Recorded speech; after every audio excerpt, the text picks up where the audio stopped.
Board पे एक question लिखा हुआ है 3x - 2 अपॉन x + 1 का होल स्क्वायर x + 3। देखो यहाँ पे स्क्वायर लिखा हुआ है, यहाँ पे x + 3 मतलब एक अलग अलग फैक्टर लिखा हुआ है, मतलब ऊपर 3x - 2 का कोई भी इफेक्ट पड़ने वाला नहीं है। ठीक है, तो इसको आप चाहो तो कंसीडर करो, चाहो तो कंसीडर मत करो, कोई दिक्कत नहीं होने वाला है, क्योंकि बिल्कुल आराम से इसको a + b के फॉर्म में हम लोग क्या कर लेंगे, ब्रेक कर लेंगे। देखिए px + q upon x + a का whole square plus x + b इस फॉर्म में लिखा हुआ है। जब भी नीचे आपका, जब भी डिनोमिनेटर में आपका इंडिविजुअल फैक्टर लिखा होगा अलग अलग, तो आप इसका यहाँ पे कोई ज़रूरत नहीं है। ठीक है ना, उसको आप डायरेक्ट क्या लिख सकते हो, a upon x + 1 plus b upon x + 1 का होल स्क्वायर, ठीक है, प्लस c अपॉन x + 3।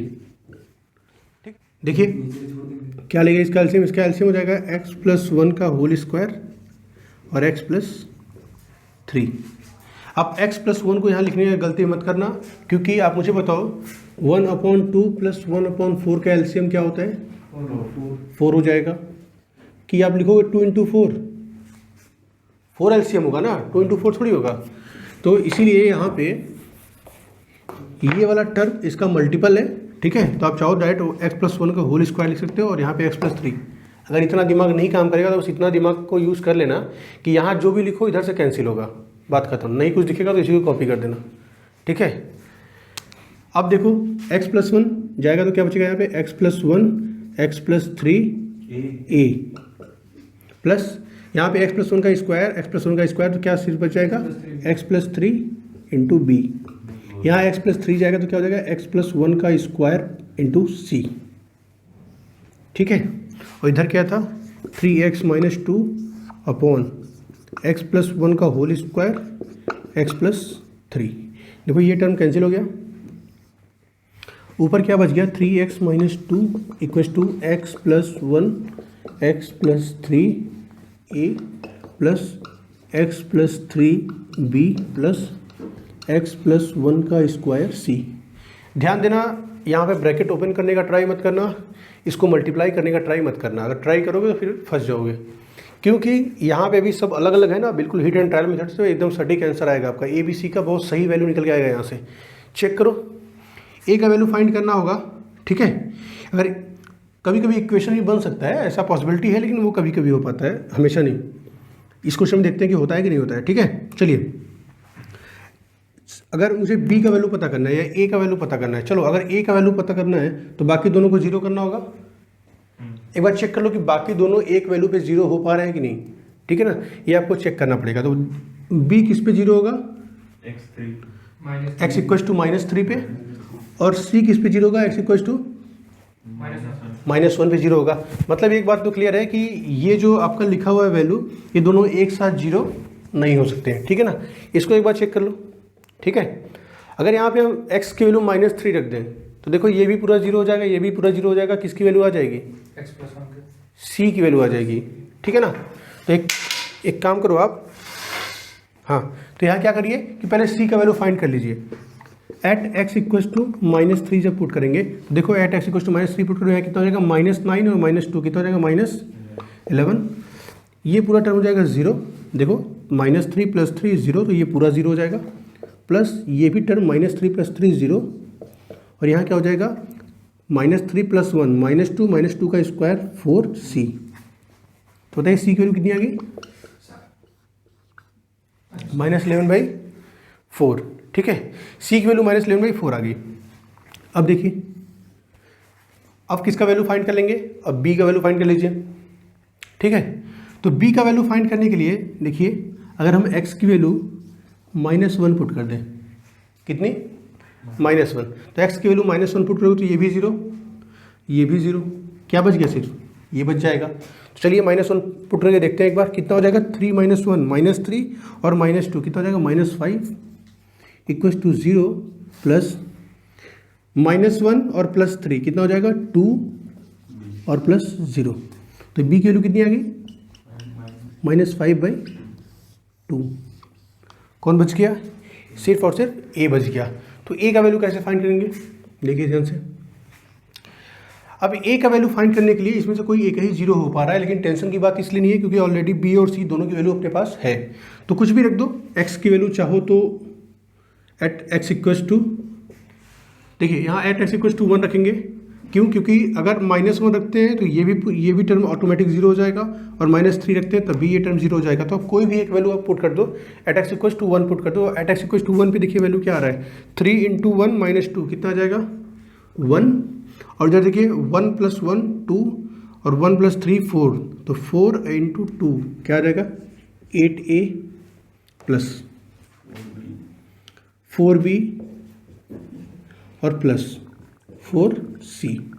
देखिए 1 = 8a प्लस 4, b की वैल्यू आपको पता है कितनी -5/2 प्लस 4, c की वैल्यू भी आपको पता है कितना -11/4। तो वही 4 से 4 कैंसिल हो गया, 2 से 2 ये कैंसिल हुआ, कितना आ गया 8a -10 और -11, -10 -11 कितना हो गया -10 -11 -21, और ये इधर आएगा तो कितना हो जाएगा +21 और 1 कितना हो जाएगा +22। तो 8a = कितना हो गया 22, तो a = कितना हो जाएगा 11/4। समझ में आया? मैंने यहाँ पे इन दोनों को जीरो करने का कोशिश इसलिए नहीं किया क्योंकि इन दोनों को जब जीरो कर रहा था तो ये भी जीरो हो जा रहा था, और ऐसे कंडीशन में आप क्या करिए कि पहले बी और सी का वैल्यू फाइंड कर लीजिए और यहाँ पे एक्स की कुछ भी वैल्यू पुट कर दीजिए। क्यों? क्योंकि अभी आपके पास बी भी है सी भी है, आप डायरेक्ट वैल्यू पुट करोगे वहाँ से ए की वैल्यू आ जाएगी।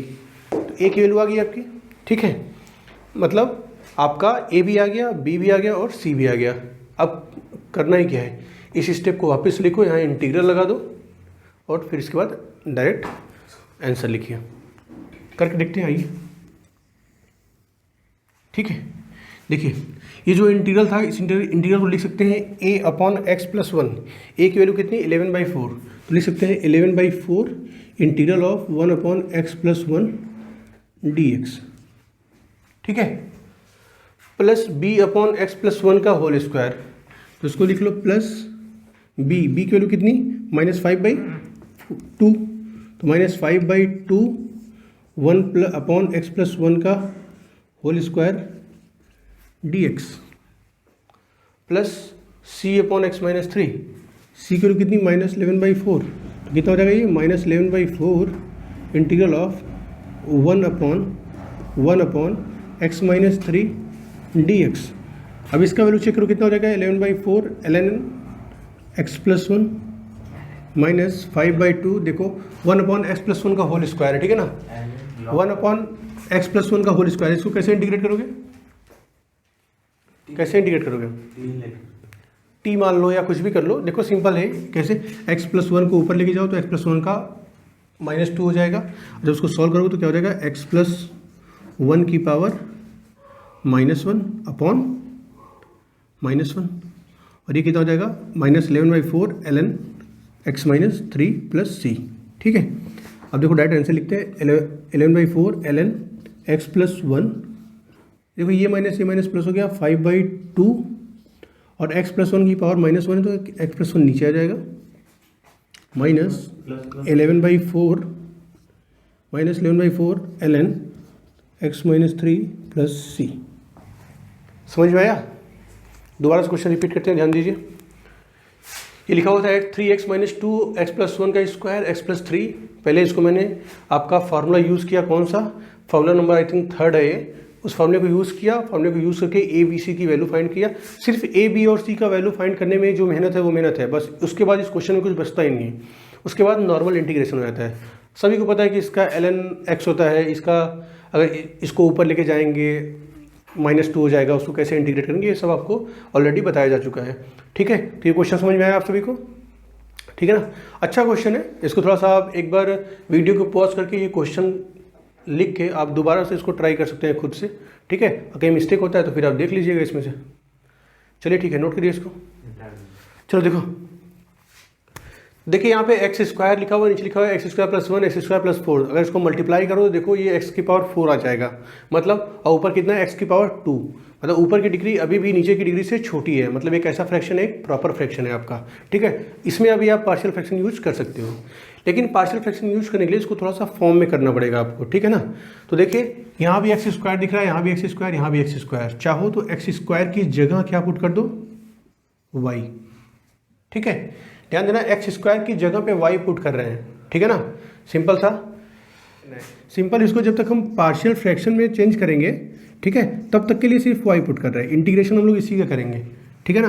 बस ए और बी का वैल्यू फाइंड करने के लिए हम लोग क्या कर रहे हैं, इसको वाई पुट कर रहे हैं। तो आप बताइए एक्स स्क्वायर की जगह क्या हो जाएगा, वाई। यहाँ क्या हो जाएगा, वाई प्लस 1 और यहाँ वाई प्लस 4, ठीक है। अब बताओ इसको लिख सकते हैं कि नहीं, ए अपॉन वाई प्लस 1 और plus b upon y plus 4, ठीक है। अब देखो इसको लिख सकते हैं y plus 4 a plus y plus 1 b. इसको कैंसिल कर दे डिनोमिनेटर को, ठीक है ना। इतने समझदार अब आप हो चुके हो, ठीक है। अब बताइए यहाँ से हमको ए और बी की वैल्यू फाइंड करना है, तो मतलब किसी अगर ए का वैल्यू फाइंड करना है तो इसको 0 कर दो। तो ये कब 0 होगा, एट वाई इक्वल्स टू -1। तो वाई इक्वल्स टू -1 भी क्या हो जाएगा, -1, और ये -1 प्लस 4 कितना हो जाएगा, 3a, और ये पूरा 0। तो a इक्वल्स टू कितना आ गया, -1/3। अब हमको फाइंड करना है किसकी वैल्यू, a की वैल्यू मिलके b की वैल्यू फाइंड करना है, मतलब इस टर्म को 0 करना पड़ेगा, और ये टर्म 0 कब होगा, y इक्वल्स टू -4 पे होगा। तो y इक्वल्स टू -4 पुट कर देते हैं, ठीक है। और जब y इक्वल्स टू -4 करेंगे तो ये हो जाएगा -4, और इधर हो जाएगा ये 0, और ये कितना हो जाएगा, -4 + 1 -3b, माइनस माइनस कैंसिल, और b की वैल्यू कितनी आ गई, 4/3। कितनी आ गई, 4/3। अब देखो आपका इंटीग्रेशन था x square upon x square plus 1 x square plus 4 dx। इसको हम क्या लिख सकते हैं, a। देखो अब वाई स्क्वायर जहाँ हम पुट किए, एक्स स्क्वायर को वाई पुट किए थे, आप चाहो तो अब वापस उसका वैल्यू पुट कर सकते हो। तो क्या हो जाएगा, देखो a और 1 upon x square plus 1 plus b 1 upon x square plus 4, ठीक है। यहाँ dx है, यहाँ भी dx है, ठीक है। देखो a की वैल्यू कितनी थी, -1/3, और b की वैल्यू 4/3। अब आप इसका वैल्यू पुट कर दो, तो कितना हो जाएगा, ये 1/3 है, -1/3 है, और ये कितना है, 4/3। पुट कर दो इसको, अब पिटाओगे तुम लोग, बोल दिए वीडियो में यार। देखो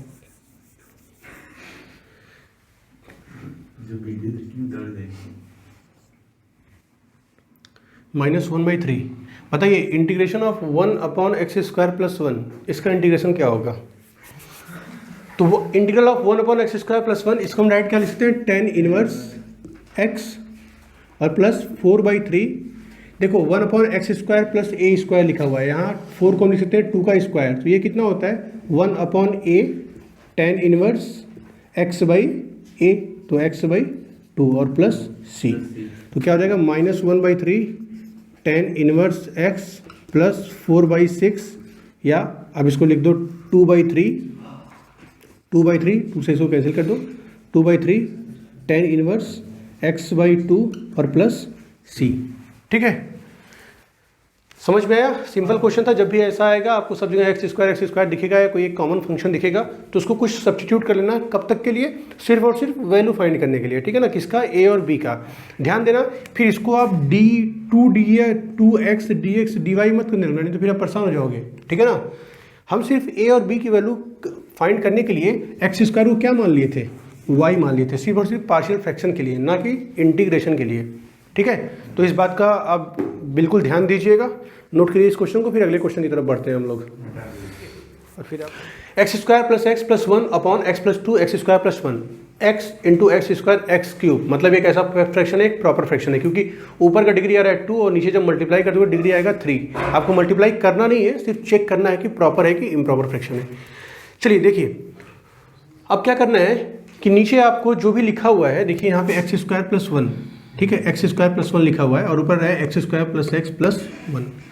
देखिए आप, मैंने आपको एक भी फार्मूला ऐसा नहीं लिखवाया है जिसमें ब्रैकेट के अंदर स्क्वायर लगा हो, ठीक है, ध्यान दीजिएगा। ब्रैकेट के अंदर स्क्वायर कहीं नहीं लगा हुआ है, और ब्रैकेट के अंदर जब स्क्वायर लगा है इसका मतलब वो लास्ट वाला केस बन रहा है। कौन सा, वही जो आप लिखे थे कि px plus Q upon x minus a और X square plus B x plus C, ये वाला केस बन रहा है ना। बात की बात है कि यहाँ बी एक्स वाला टर्म गायब है, कोई दिक्कत नहीं उससे, लेकिन ब्रैकेट के अंदर स्क्वायर आ गया ना, मतलब ये वाला फार्मूला भी यूज होगा। और इसका फार्मूला क्या होता था, ए अपॉन एक्स माइनस ए प्लस, यही ध्यान देने वाली बात है कि यहाँ पे होता था बी एक्स प्लस सी, क्या होता था बी एक्स प्लस सी, और होल का अपॉन होता था, और इधर जो नीचे लिखा होता था वो लिख दो,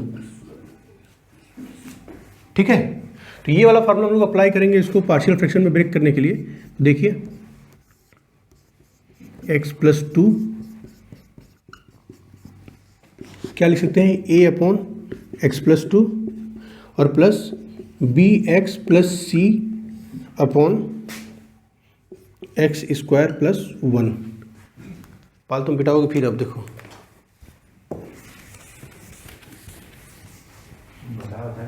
चलिए देखिए, अब इसका आप एलसीएम लो, कैंसिल करो, ठीक है। बहुत ही सिंपल प्रोसेस है, उसको आप कर लोगे। ए प्लस मैंने डायरेक्ट लिख दिया एक्स प्लस 2 और यहाँ आ जाएगा बी एक्स प्लस सी। देखिए B X square plus X plus 1 equal to X square plus 1 A plus X plus 2 B x plus C, ये आ गया आपका। अब यहाँ से आपको ए और बी का वैल्यू फाइंड करना है, ठीक है, ए और बी का वैल्यू फाइंड करना है। आइए देखते हैं। Equals to X square plus 1 A और plus X plus 2 B x plus C, ठीक है। यहाँ पे एक्स स्क्वायर प्लस 1 ए और X plus 2 B x plus C, यहाँ पे आपको कंपेरिजन वाला ही फॉर्मूला अप्लाई करना पड़ेगा, ठीक है, क्योंकि यहाँ अगर एक्स की वैल्यू -1 रखोगे तब भी ये 2 आएगा। एनी हाउ इक्वेशन बनना ही है, बिना इक्वेशन बने ये सॉल्व नहीं हो पाएगा। आप चाहोगे तो यहाँ से इसको 2 कर सकते हो, ए की वैल्यू आप फाइंड कर सकते हो। एनी हाउ एक की वैल्यू, जैसे अगर एक्स की वैल्यू -2 पुट कर दो तो एक्स की वैल्यू -2 पुट करने के बाद ए का वैल्यू तो आपको मिल जाएगा, लेकिन जो बी और सी का वैल्यू है उसको फाइंड करने के लिए आपको इक्वेशन बनाना ही पड़ेगा। तो आइए इसको एक बार देखते हैं कि कैसे हम कोफिशिएंट कंपेरिजन करके इसको फाइंड कर सकते हैं कि नहीं। एक बार वहाँ से भी देख लेते हैं। इसको मल्टीप्लाई करिए, क्या हो जाएगा, एक्स स्क्वायर ए एक्स स्क्वायर प्लस ए प्लस इसका मल्टीप्लाई करो क्या हो जाएगा, बी एक्स स्क्वायर प्लस सी एक्स, ठीक है, प्लस 2bx प्लस 2c। देखो ए एक्स स्क्वायर है प्लस बी एक्स स्क्वायर है, इसको क्या लिख सकते हैं हम, ए प्लस बी का एक्स स्क्वायर। देखो यहाँ सी एक्स है, यहाँ बी एक्स है, तो यहाँ हम क्या लिख सकते हैं, सी प्लस 2bx।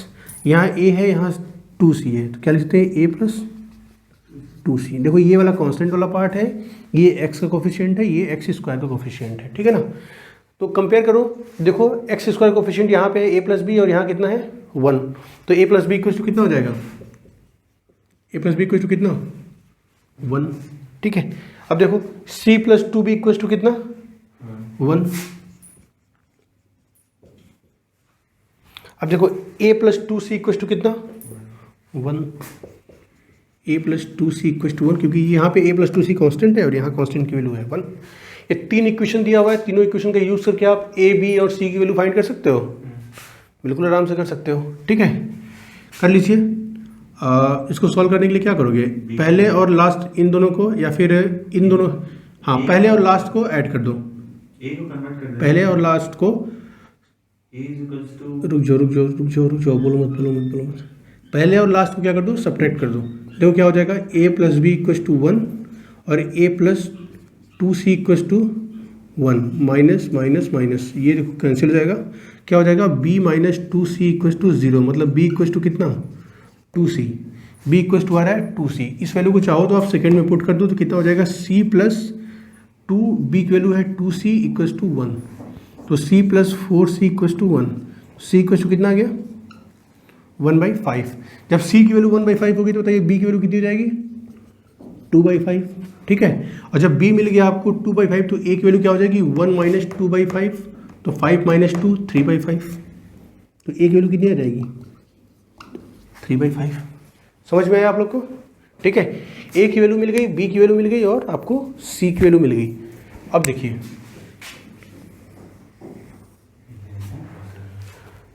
जो आपका ये इक्वेशन था, जो आपका ये इंटीग्रल था, वो इस फॉर्म में रिड्यूस हो गया था, ठीक है। तो उसको हम लिख सकते हैं अब a अपॉन एक्स प्लस 2 और a की वैल्यू डायरेक्ट पुट करते हैं 3/5, तो लिख देंगे 3/5 integral of 1 upon x plus 2, d x plus B x plus c upon x square plus 1 लिखना है आपको। तो बी एक्स प्लस सी, तो बी की वैल्यू है 2/5, तो हो जाएगा 2/5 एक्स प्लस सी की वैल्यू कितनी है 1/5, तो 1/5 अपॉन एक्स स्क्वायर प्लस 1 और ये क्या रहेगा डी एक्स। देखो इसका तो आंसर हो गया 3/5 ln x प्लस 2। इसके लिए देखो इसको चाहो तो ब्रेक कर लो, ठीक है, एक बार 2/5 वाला फंक्शन ब्रेक कर लो तो हो जाएगा 2/5 x upon x square plus 1 D x plus 1/5 क्या हो जाएगा 1/5 1 upon x square plus 1 D x. ठीक है, तो क्या हो जाएगा 3/5 ln x प्लस 2 प्लस 2/5। देखिए यहाँ है x है, यहाँ एक्स स्क्वायर प्लस 1 है। अगर आप एक्स स्क्वायर प्लस 1 को t लेट करेंगे तो क्या हो जाएगा 2x dx equals to dt। तो मतलब ऊपर 2 अगर रहेगा तो इस 2 को हम अगर अंदर कर दें तो ये क्या हो जाएगा 1 हो जाएगा। क्यों? क्योंकि 2x dx को ही क्या बोल दिए dt, और ये पूरा t था तो 1/t dt हो गया। तो 1/t का इंटीग्रल कितना होता है log t, तो उसको हम डायरेक्ट क्या लिख सकते हैं log या ln एक्स स्क्वायर प्लस 1 और प्लस ये बताइए 1/5 1 अपॉन एक्स स्क्वायर प्लस 1 बताया गया था आपको क्या हो जाएगा tan inverse x plus C. ये हो गया आपका फाइनल आंसर। ठीक है, अब देखो सब में 1/5 कॉमन दिख रहा है, चाहो तो 1/5 को कॉमन ले लो, नहीं भी लोगे तो भी कोई दिक्कत नहीं है, आपका आंसर ये भी करेक्ट है। ठीक है, तो देखो ये ए बी और सी की वैल्यू ही फाइंड करना थोड़ा सा मुश्किल काम है इसमें, और कुछ नहीं है। आप इसको इक्वेशन बना के भी कर सकते हो, अगर हिट एंड ट्रायल मेथड से नहीं हो पा रहा है तो आप इक्वेशन बनाइए और इक्वेशन बना के ही आप ए बी और सी की वैल्यू फाइंड करिए। ठीक है, और ए बी सी की वैल्यू फाइंड करने के बाद ये जो बिल्कुल देखो ध्यान क्या रखना है, ये वाली जो स्टेप है ना, ये वाला जो स्टेप है मतलब इसको हम जो ये लिखा हुआ था वही यहाँ पे लिखे हैं और उसको हम इस फॉर्म में लिख सकते हैं। तो बाद में आप कुछ मत करो, ये कि इंटीग्रल यहाँ लगा दो और एक इंटीग्रल यहाँ लगा दो। देखो लास्ट में वही किया गया ना ऊपर वाला स्टेप। ठीक है, तो आप इस चीज़ का ध्यान देना। चलिए ये क्वेश्चन नोट करो, इसके बाद हम करेंगे इस टॉपिक का लास्ट क्वेश्चन। बोर्ड पे एक क्वेश्चन लिखा हुआ है, integral of 3 sin phi minus 2 cos phi upon 5 minus cos square phi minus 4 sin phi d phi। ठीक है, इस क्वेश्चन को देख के कहीं से भी समझ में नहीं आ रहा है कि इसमें पार्शियल फ्रैक्शन का यूज होगा। ठीक है ना, तो ऐसे क्वेश्चन का आपको प्रैक्टिस करके ही एग्जाम में जाना पड़ेगा, क्योंकि अगर वहाँ जाओगे तो वहाँ ये चमकेगा ही नहीं कि ये पार्शियल फ्रैक्शन का क्वेश्चन है। ठीक है, ऐसे क्वेश्चन में आपको कैसे ऑब्जर्व करना पड़ेगा, देखो यहाँ साइन फाई लिखा हुआ है, यहाँ साइन फाई लिखा हुआ है, यहाँ कॉस स्क्वायर फाई लिखा हुआ है, यहाँ कॉस फाई लिखा हुआ है। समझ में कैसे आया? कॉस स्क्वायर फाई को हम साइन फाई में चेंज कर सकते हैं कि नहीं? अगर इसको साइन फाई में भी चेंज कर ले तो ये भी साइन फाई, ये भी साइन फाई, ये भी साइन फाई, और एक समय के लिए अगर साइन फाई को हम टी मान ले तो ये तो डी टी में चला जाएगा, मतलब टी में कुछ बन सकता है। उसके बाद देखेंगे कि क्या यूज कर सकते हैं। तो आइए पहले इसको कन्वर्ट करते हैं एक टी के फॉर्म में। ठीक है, देखो इसको टी के फॉर्म में कन्वर्ट करने के लिए लिख सकते हैं इसको 3 sin phi minus 2 cos phi d phi upon 5 minus 1 minus sine square phi minus 4 sin phi। अब देखिए अगर हम साइन phi को बोल दें कि t, तो क्या हो जाएगा cos phi d phi क्या हो जाएगा dt हो जाएगा। ठीक है, cos phi d phi क्या हो गया आपका dt हो गया। अब बताओ मुझे cos phi d phi की वैल्यू कितनी dt, 3 sin phi की वैल्यू कितनी, तो 3t माइनस 2, और ये तो पूरा dt हो गया, ये पूरा dt हो गया ना। ये नीचे बताओ 5 माइनस 1 माइनस क्या, ये t स्क्वायर माइनस 4t। थोड़ा सा इसको और सिंप्लीफाई कर लो, कितना हो जाएगा 3t माइनस 2 अपॉन, देखो ये 5 minus 1 minus T square minus 4t, minus का मल्टीप्लाई करो तो ये जाएगा -1, ये हो जाएगा प्लस टी स्क्वायर ना, हो जाएगा कि नहीं बताओ? तो टी स्क्वायर को पहले लिख लेते हैं। देखो टी स्क्वायर ये हो जाएगा माइनस 4t, और देखो ये 5 था, ये -1 था, कितना हो जाएगा माइनस प्लस 4 होगा ना, +5 और -1 कितना हो जाएगा +4 dt। ठीक है, अब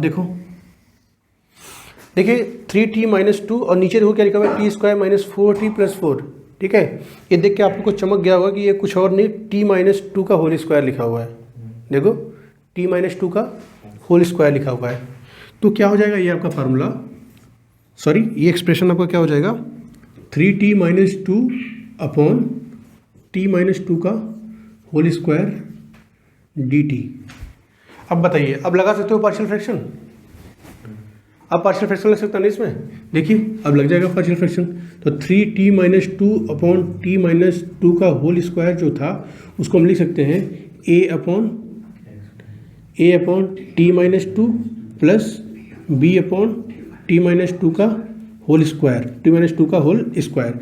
अब यहाँ से आप वैल्यू फाइंड कर लो, ठीक है। तो क्या हो जाएगा, t-2 a प्लस b, ठीक है। ये पूरा कैंसिल हो जाएगा। अब देख लेना, अब बताओ t की वैल्यू अगर हम 2 पुट कर देते हैं एट t इक्वल्स टू 2 तो क्या हो जाएगा 6 - 2, ये देखो 2 - 2 0 और प्लस b, तो b की वैल्यू कितनी आ गई, ठीक है। b की वैल्यू कितनी आ गई 4 आ गई। अब b की वैल्यू आ गई आपके पास, तो अब t की कुछ भी वैल्यू पुट कर दो, a की वैल्यू आ जाएगी।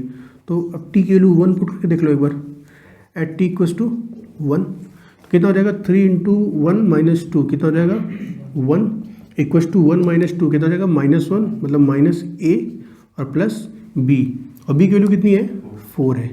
तो -a इक्वल्स टू -3, तो a इक्वल्स टू कितना, a इक्वल्स टू कितना 3 हो गया, ठीक है। a की वैल्यू आ गई, b की वैल्यू आ गई। ध्यान देना, अब आप इसको इंटीग्रेट नहीं करोगे, क्यों, क्योंकि इसको इस फॉर्म में चेंज कर लिया ना, अब t के फॉर्म में इसको चेंज कर लिया, dt भी यहाँ आ गया, d5, तो यहाँ कितना आ गया dt आ गया। जो y वाला क्वेश्चन था जिसमें x स्क्वायर को y लिख किए थे, वहाँ हमने dy नहीं किया था, इसलिए हमको उसी को वापस से इंटीग्रेट करना पड़ा। लेकिन यहाँ पे तो पूरा एक्सप्रेशन ये दूसरे वेरिएबल में चेंज हो गया ना, तो आप इसको इंटीग्रेट कर दो, सेम आंसर आएगा, ठीक है। बस लास्ट में क्या करेंगे, t की वैल्यू पुट कर देंगे। तो आपको क्या करना है कि इस वाले एक्सप्रेशन को अब आपको कहाँ गया a + b वाला, हाँ इसको अब करना है आपको इंटीग्रेट। जब इसको इंटीग्रेट करेंगे देखो क्या आ जाएगा, t-2, a की वैल्यू कितनी 3, तो 3 1 upon t-2 dt plus b की वैल्यू कितनी, b का वैल्यू है 4, तो 4 1 अपॉन कितना t-2 का होल स्क्वायर dt, t-2 का होल स्क्वायर dt। अब देखो क्या हो जाएगा, 3 log t-2 प्लस 4, इसको जब इंटीग्रेट करोगे तो कितना आ जाएगा, t-2 है ऊपर ले जाओ, t-2 की पावर -2 हो जाएगा, तो क्या हो जाएगा 1 अपॉन t-2 और -1 का मल्टीप्लाई होगा, यहाँ आ जाएगा -1 और प्लस c। कैसे है समझ में नहीं, समझ में आएगी नहीं। देखो 1 अपॉन t-2 का होल स्क्वायर है, इसको ऊपर लेके जाओ तो क्या हो जाएगा t-2 का पावर -2, ठीक है। और जब t की पावर -2 करोगे, इसका जब इंटीग्रेशन तो हो जाएगा t-2 की पावर -2 प्लस 1 अपॉन -2 प्लस 1।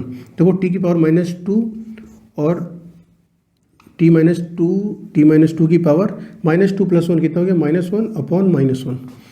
तो इस माइनस को मैंने यहाँ लिख दिया, और देखो ये माइनस है ना, तो नीचे आ जाएगा, कितना हो जाएगा t-2, मैंने इसलिए डायरेक्ट आंसर लिख दिया है t-2। अब क्या करेंगे, अब इसमें t की वैल्यू क्या करेंगे, सब्स्टिट्यूट कर देंगे। t की जो भी वैल्यू आपने लिया था वो वैल्यू आप इसमें पुट कर दो, तो क्या हो जाएगा 3 ln, t की वैल्यू क्या था sin x ना, sin फाई क्या आ जाएगा, sin phi -2 -4 upon sin phi -2 plus c, ये आपका फाइनल आंसर है, ठीक है। समझ में आया, नोट करिए इसको। ये बड़ा इंपॉर्टेंट टॉपिक था पार्शियल फ्रैक्शन। पार्शियल फ्रैक्शन पूरी तरीके से खत्म हो चुका है। आप इसके ऊपर क्वेश्चन प्रैक्टिस करिए, जितने पॉसिबल क्वेश्चन हो सकते थे उतने पॉसिबल क्वेश्चन मैंने आपको करा दिया, डिफरेंट टाइप के न्यूमेरिकल। तो आप एनसीईआरटी के बुक से या किसी भी बुक से आप इसका क्वेश्चन प्रैक्टिस कर सकते हैं, ठीक है। तो चलिए नेक्स्ट लेक्चर में हम लोग मिलेंगे एक नए टॉपिक के साथ, जिसका नाम है इंटीग्रेशन बाय पार्ट, ठीक है। तो इंटीग्रेशन बाय पार्ट भी एक इंपॉर्टेंट टॉपिक है, और उसके बाद ऑलमोस्ट इंडेफिनिट इंटीग्रल आपका फिनिश हो जाएगा। ओके, चलिए फिर तब तक के लिए जय हिंद, जय भारत।